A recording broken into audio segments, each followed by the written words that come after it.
we actually, besides doing this at the farm school in Summertown, Tennessee, we're also broadcasting this over YouTube. And one of the things that some of the feedback I got from people who are on the internet said, okay, Alan, we heard a lot from you, but we couldn't hear from the students. So I set up microphones today.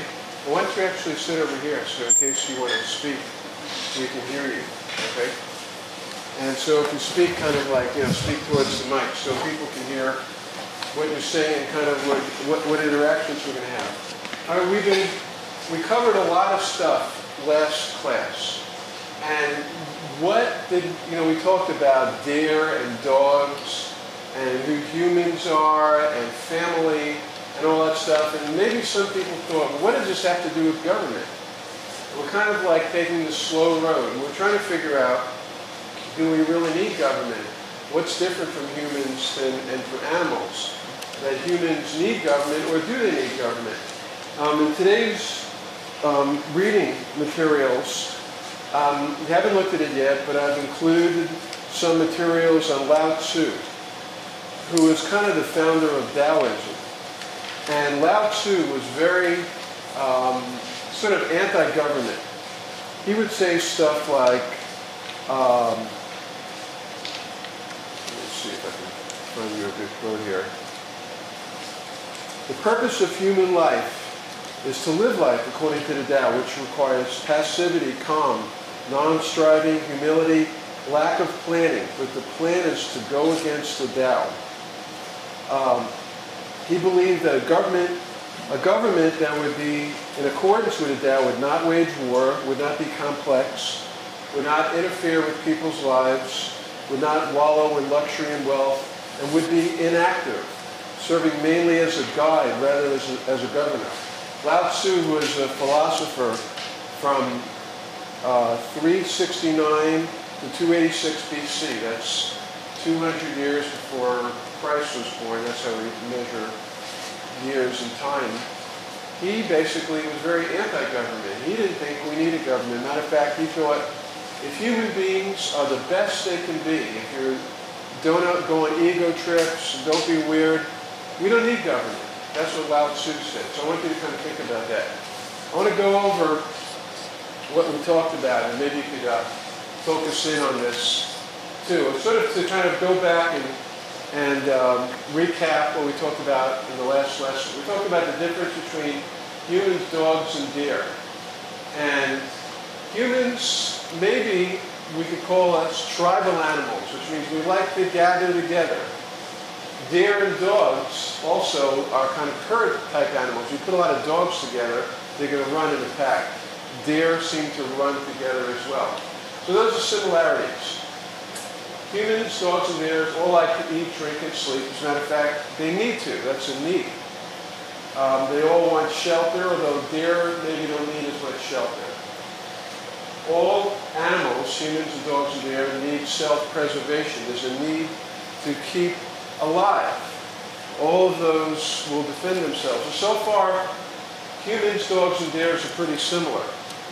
Then we get to self-awareness. Self-awareness is like, I know who I am, I think about myself, I like myself, I don't like myself, I look in the mirror in the morning, I'm thinking, what does Noah think about me today? Is he going to like me or not? Or Winona, is she going to, think I'm cool or not cool? Well, a deer and dog doesn't think about that stuff. That's sort of self-awareness, right? Karuna, am I right? Does your dog think, gee, I wonder what Karuna's going to think of me today? Probably not, right? You're not sure.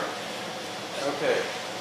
Then, thinking and calculating. Not only thinking, but calculating. Let's see, how can I convince Peter Kindfield to move that next desk out of the classroom? I'm thinking that, I'm calculating this. I'm going to go through. How can I'm going to tell Peter it's too cluttered in here. I'm going to try to appeal to his greater sense of the school. Well, a deer and a dog aren't going to calculate like that. So humans have that self-awareness, thinking, calculating. Now, the natural state. We talked a little bit about the natural state. We don't really know what the natural state is for humans because we've been living in civilization. We don't know what it was like to be in the caveman days. We can kind of visualize what it would be like to, have Zach out there with the club, you know, looking for like, you know, I got to kill a couple of rabbits today. You know, that would be Zach in his natural state, right?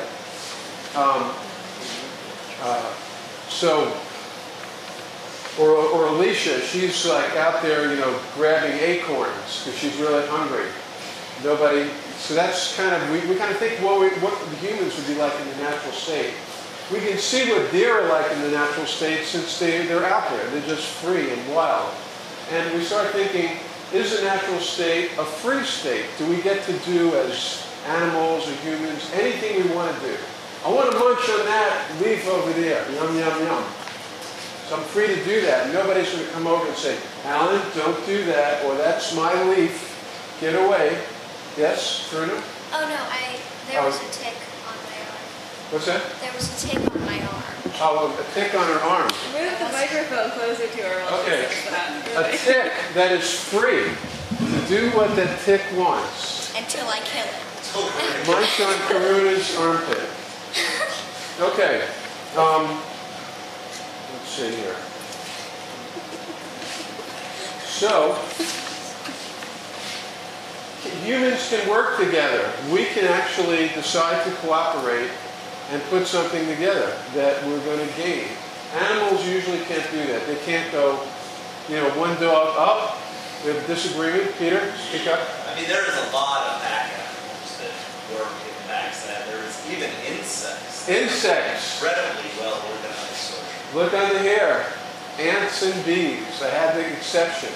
That's right. The bees. Anybody ever look at bees? A beehive or an ant colony? Anybody ever look at that? Yeah. Alicia, you tell me what an ant colony is like. Is it organized? Kind of. Like they're everywhere, but They have queen ant. There's Yeah. a queen ant and workers, just kind of like bees. It seems like they're all working together, right? yeah. So to feed each other. So some animals do work together. That's true.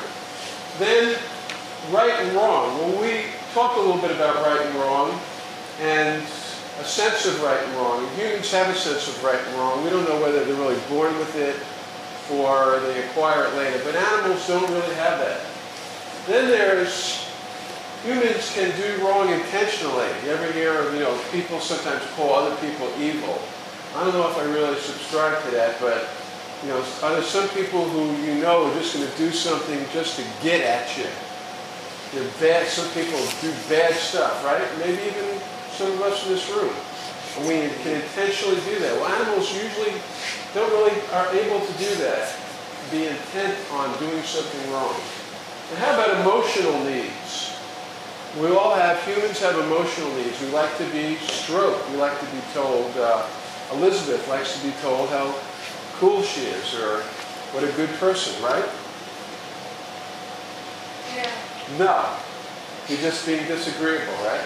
You don't like to be told, hey, you're really cool. You wouldn't like that if someone told you that? Not really? Okay. How about Christina? You like to be told that you like? Sometimes. Sometimes. So that's an emotional need. We have needs that we like to be. Now, do dogs or deer have that sort of thing? I don't know. Well, like, A dog expert. like when you wake up in the morning and like you go and you pet your dog and you tell her that she's a really good girl, she gets really happy and excited. Right. So And, dogs do have they- emotional needs. Yeah. Right. That we can fulfill. All right. Then there's property and ownership. Remember the first sort of class we had where I tried to steal Noah's computer, and he didn't let me have it. Well, that was ownership. We have ownership. We think we own ourselves. We don't. Even we have our own boundaries. We don't like sometimes people getting in our face, right? We don't like certain people getting too close. So we feel like we own, you know, our bodies, and then we also feel like we own property. We own things. We own our clothes. Like Zach wouldn't like it if I ripped off his shoes right now, right? I suppose not. He wouldn't mind. You could ask, and I'd give it If he asks. So he's He's putting a condition. I can't just take his shoes, I have to ask for them. So in other words, he has a certain ownership. So human beings have ownership. Animals don't have that. So again, we're reviewing what we did. Now, let's talk about the nature of human beings. What makes us unique or special? Or maybe we're not that special. We like to think that the universe revolves around us. There's something called anthropocentric. That means you're seeing the universe from the eyes of a human. And we think humans are the coolest animals on the planet, right? No. No. All right, Not good. at all. I'm glad people disagree with that. You think whales are cooler than animals? I mean humans? Yes. Yeah. Yes. You think a whale is cooler than a human? Yeah. You can't breathe in the water. We can't breathe in the water. That's right. They can't breathe out of water. Or I guess Well, they can breathe out. They can't breathe out of water. Well, anyway, they have lives and things that they do that are different from humans.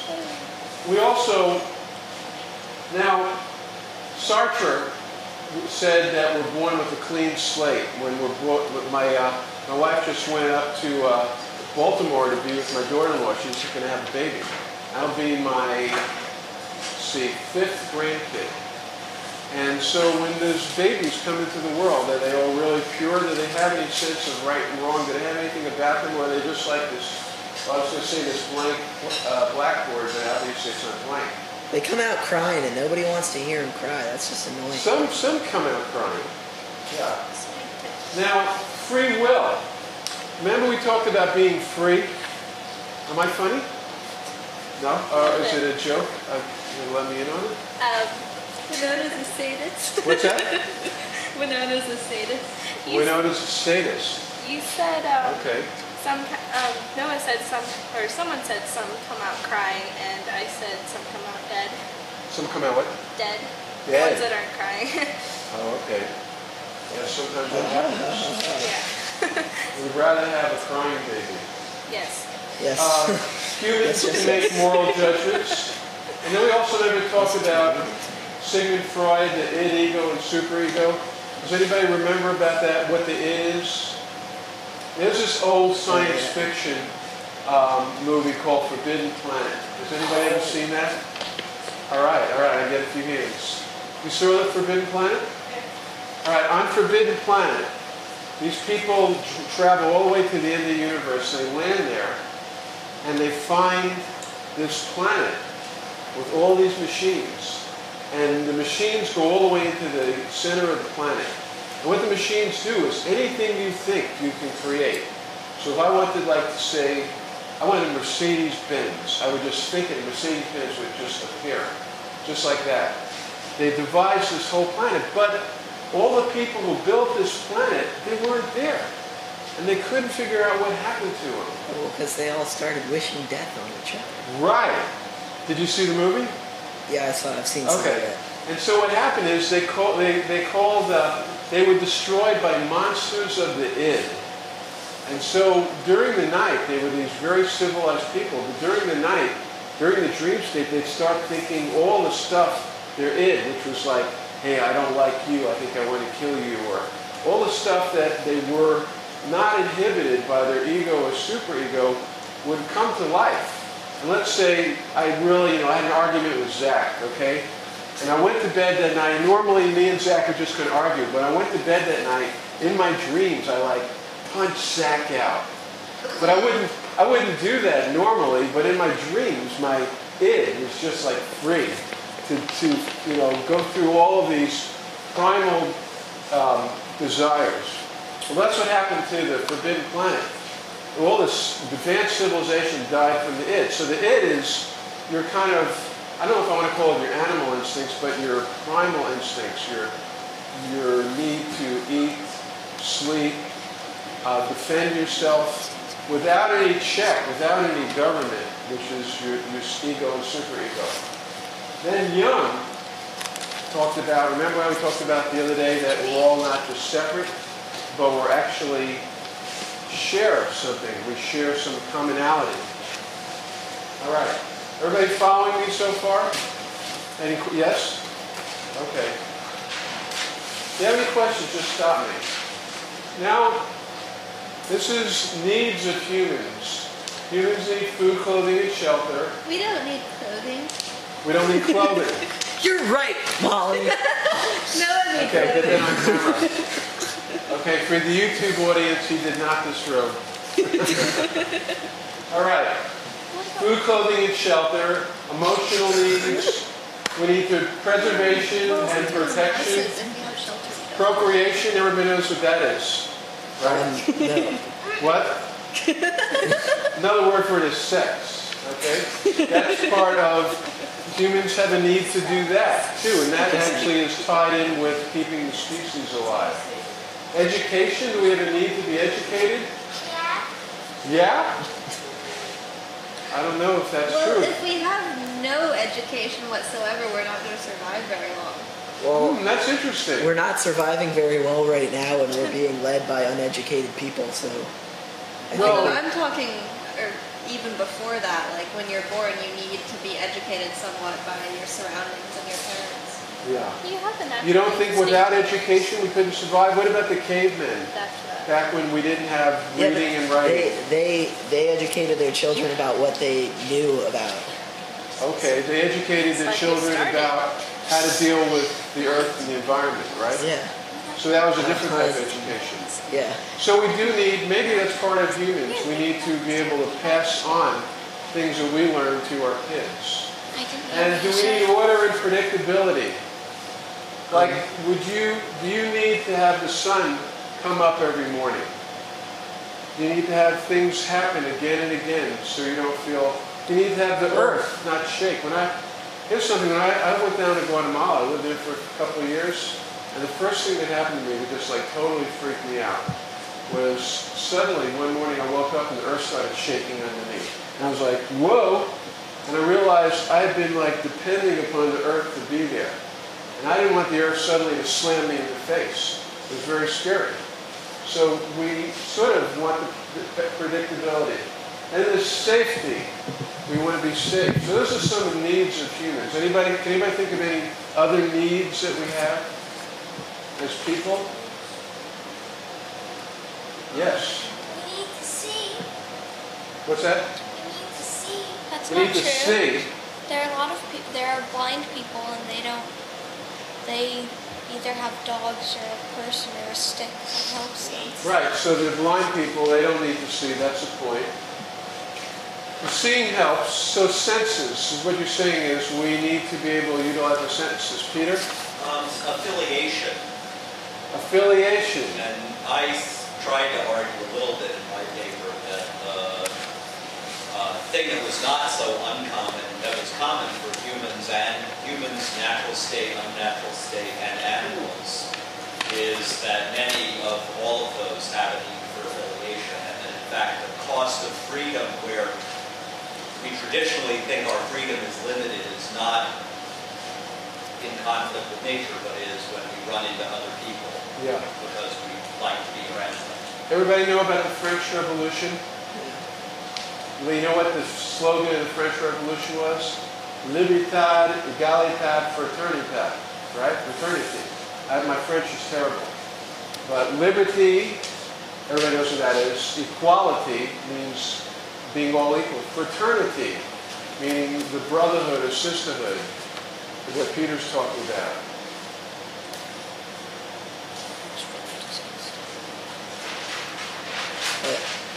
We need death. We need what? I don't want to be like a downer, but we need death Death. in terms of population control. And, Okay, without death, there wouldn't be life. yeah, there would be no. It's like, without light, dark wouldn't be dark. you Yeah, know? that's right. Without death, there would be no life. You eat dead animals or you eat dead vegetables to live, right? If those didn't die, what if you bit into a celery and went, ow, cut that out? You wouldn't be able to live. If you bit into an apple and the apple would go, what do you do? Anyway, rights of humans. We just talked about this. Liberty, equality, fraternity. And do needs equal rights? And what they ask you, what is a right? Does anybody know what a right is? The opposite of a left. Opposite of left. Okay, well that's sort of the wise guy answer. How about a real answer? Can anybody tell me what a right is? Everybody think about it. Do you have a right to be free? Does everybody agree you have a right to be free? Yeah? Well, who would you have a right, who would you worry about taking away your freedom? You. Government, maybe? Yeah. What's that? You, Me? Peter. Oh, me and Peter? Me? Anybody? Maybe I'd take away your freedom. That's a possibility.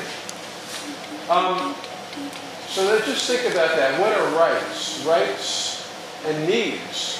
For those, we talk about needs. We have a need to keep ourselves alive, right? We have a need for food, clothing, and shelter. Those are all needs. And what we're getting at, I always want to think about what we're getting at is, how are we going to, as human beings, what are we going to do to keep ourselves alive, to keep ourselves free, to keep ourselves having the right to be treated equally? What can we do about that? Now, we're going back to the natural world, and the natural world doesn't really make a lot of sense to everybody here because nobody's been born in the natural world. We've been living in Western civilization all our lives. We don't really know what it means to be thrust out into the woods and have to live on mushrooms and picking wild herbs out there. None of us really know what it would be like. I want you to just sort of imagine that. Now, if we were doing that, if we were out there, would the natural world supply all the needs and the rights of humans? Would we be able to exist? Does anybody think right now, let's say, I told Noah, for 1 week I was going to put you out in the shoemaker field. I was going to give you any food or any water. You think you'd be alive in a week? Do I get a knife? You get a knife? Good question. Well, a knife is sort of a product of technology, Western civilization. So no, you wouldn't get a knife. Is there rocks there? Well, there are rocks. Yeah, you ever been out? You ever been out in the woods? There are rocks in the woods. And long branches. Long branches. You think you could survive for a week? Yes. Yeah. You think so? Yes. I'd bet money on it, actually. All right. Well, Is maybe. he allowed to, How much money? stop passersby? What's that? Is he allowed to stop passersby? Stop passersby in cars? No. I'd Well, bet. just think if you could do that. Okay. Now, that comes into the need for the family. Everybody sees deer walk around sometimes in family. And actually, we've lost some of the family. You see a lot of fawns now without any of the mother and the father. But the family was sort of like the first unit that kept humans, was able to fulfill their needs of eating, food, clothing, shelter. The family is sort of like the first governmental structure.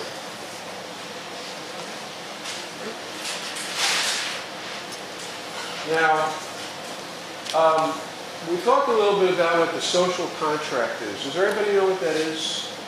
That's sort of the basis of Western government. Let's say, remember we talked a little bit about we were going to pretend that all the adults on the farm died, right? One day you woke up just like the deer. I know it's kind of gruesome to think about. I think people look at me like, oh my God. What if they just went on a long vacation? All right, went on a long Death is vacation. too harsh. Okay, too harsh, right. All the adults, all of us adults, we took off for Florida for 3 weeks. And we just left it up to you all. Now, would you, in figuring out how to survive, how to get food, and figure out how to take care of yourselves, would you all have a meeting? Would you come together and figure out how you could work together? No. I'd start looting as fast as I could. Looting. Would the All store right. be unlocked? I would actually. Do you think it would be to your benefit? Yeah. I think I would. I think You think it would be to your benefit trying to work together?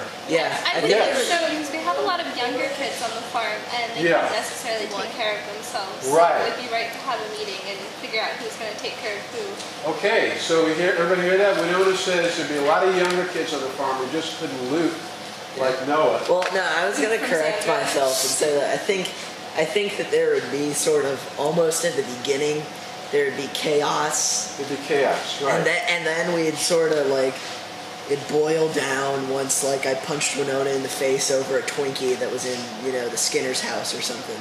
Did this happen, or you're just envisioning this? He has a vivid imagination. No, okay. But anyway, the point is, there would be chaos at first, but then you all would get together and meet to try to figure out how you could all survive, right? Would you do that? Christy? Yeah? You think that would be important? Go ahead, Reamer. Is it Christy? No, Tina. Christina.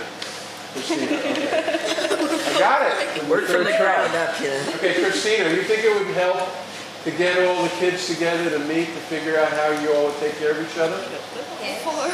And so let's pretend the adults left for a month and you had a meeting. Okay, let's have a meeting right now and talk about what are we going to do? How are we going to feed the younger kids? I should get out of this. You all pretend you're having a meeting. Figure out how you're going to take care of each other. We could kill some younger kids and feed them to the other younger kids. Okay. What's everybody think about that? I think we should break into the store and then like get all the food that we could. Hold on. It's Karuna. Who's saying you should break into the store. Get all the food we could and feed the youngers and then feed ourselves. Okay. Well, Does everybody agree with that? Yeah. It depends on whether the adults were coming back or not. Okay, let's pretend the adults weren't coming back. Well, I would then think that we would have to figure out some people who are going to go off farm to work to make money and buy things, and some people who are going to stay back to take care of the younger people. Okay. Be like the 70s all over again. Exactly. Everybody hear that? Winona said you'd have to figure out who was going to maybe go work and who was going to stay here and take care of the younger kids. So, what you all are doing then is you'd be assigning duties to each of you, right? You'd be saying, you got to do this. Karina, you got to take care of the dogs, and Christina, you got to, you're going to have to, I don't know what you would do. What would you like to do? Take care of the horses. What's that? And Zach, you would be what? Out there maybe The comic book store with manager. with your hoe and I'd probably manage the recreational center, which would be comic books. make comic books. But that wouldn't be really much in terms of survival. We're talking about how to survive first. Anyway, you'd be figuring out as a group, hopefully, how you could all help each other. And so what you'd be doing, you'd be forming is what's called the social contract. You'd be having a contract, which means an agreement between all of you how to take care of each other. Yes? Would it be only all the grown-ups on the farm, or would it be like all the grown-ups? Because All then, the grown-ups in the world, you mean? because then we wouldn't be able to work and get money. We'd just have to steal money. Right. Well, you'd have to figure that out. Whatever, you'd have to look at the situation and figure out what you need to do. rob the Harrah's casino. What's that? We could have we could make a movie. We could have like a heist. All like 100 kids, like 4-year-olds running through the casinos with bags of money. Ah! Set up a casino. No, rob a casino. Screw casinos. We're robbing casinos. Oh, okay. All right. We could set up a Why casino. don't yes, Christina. What about when That'd be all ripping the each other kids off. and stuff? What about when they grow up? Would they disappear? Yeah, What about what's that? when the kids grow up, would they just disappear? Oh, would they disappear? I don't know. I'm just throwing out sort of a fantasy to kind of get you thinking about what it would be like. Why would you need to work together? Why you would need to form like the government? Okay. So what you gain is security, safety, and consistency. Maybe what you give up is like your natural liberties to just do whatever you want to do, roam wherever you want to. You'd have to conform, or you'd have to do stuff for the group. Okay. I'm going to talk a little bit about property, and then for a few more minutes. Then we're going to come back and we're going to hear from Mark Madrid, who's here today, who's a Muskogee Indian. He's going to tell us a little bit about Native Americans and how they approach ownership and how they relate to the earth. Let's talk a little bit about that. Now, Locke, John Locke, everybody's read John Locke, right? And is sick of John Locke. But John Locke, his theories a lot of his theories are the basis for the foundations of U.S. government. Locke was an English philosopher, and Locke said that man or human, they always used the term man, by the way. They were very kind of chauvinistic in those days. Humans and the earth is separate, was separated from the earth. And Locke said God, and he was talking about more of a Christian God, Locke was a Christian, gave the earth to the man. And man gets to use the earth because it's a gift from God. That's what Locke said. So remember, we talked about property before. You could go out, and because something's growing, God gave it to me, I can take it. And then it's mine. I get to keep it. It's mine, I own it. That's what Locke said. That's what Locke said that is the theory or the principle behind white man's or white civilization's concept of property. But now, and so he said, whatever we take is ours. Now the peacemaker, who was a person who helped bring peace to the, was it 6 or 7 nations?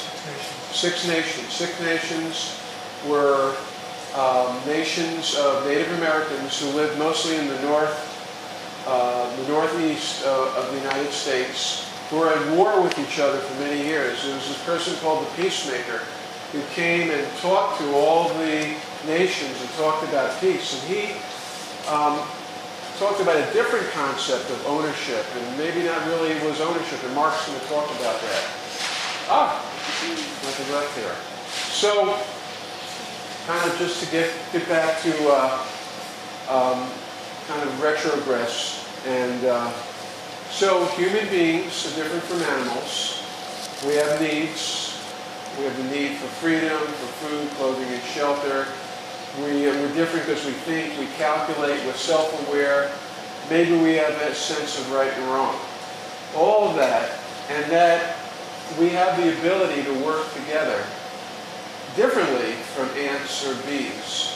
And we can use that ability to work together to help, let's see if I can get the right term, to help fulfill our needs for food, clothing, and shelter. So as we talked about when the adults disappeared, you all would probably have a meeting. And in that meeting, you would form a government. You would form some sort of government or some sort of contract where you all would agree to figure out how you could take care of each other. And even though Noah pretends he's a guy only thinking for himself, out there looting, in fact, humans have a sense of not only, I didn't mention this before, but I'm thinking about this, not only caring for ourselves, but we actually have, part of us is that we care for each other. I care for somebody else. We have something called compassion. We feel for other people. We don't like it. Karuna wouldn't like it suddenly if I fell over and got really sick, right? That would make you feel bad. Or somebody felt, you'd feel bad and you'd want to help me, right? My name. Well, that's true of all of us. I would say, that's part of us. I don't even think that's learned, and maybe we can talk about that. And that part of us is also something that drives us to put together a contract or a government or a way of living together. Okay, we're going to take a 10-minute break and we'll be back here and we're going to talk with Mark about Native Americans. Anybody have some questions before? Yeah. Yes. I wanted to say something. You say we need to eat, drink, and sleep, and we need clothing. I don't think that we need clothing. I think that we want clothing. Okay, you don't think we need clothing? We don't need shoes. Okay, well what about when it's really cold? Oh my God. When it's really cold, we need clothing. Then we can all huddle together. What's that? We could just have like a naked pyramid of people. Okay. It depends on. That's what the early humans Hold did. on, let me, Karina, Because let's have one person at a time. We're going ahead. I think Molly should say it. Molly, what were you going to say? Well, I was gonna say if you have shelter, then you don't really need clothing. Okay, if you have shelter, then you might not need clothing. Okay, well, clothing, maybe we'll call it clothing optional, but not for Except for this Noah. class. Except for Noah, yeah. Okay, Noah's being a troublemaker. All right, that's it.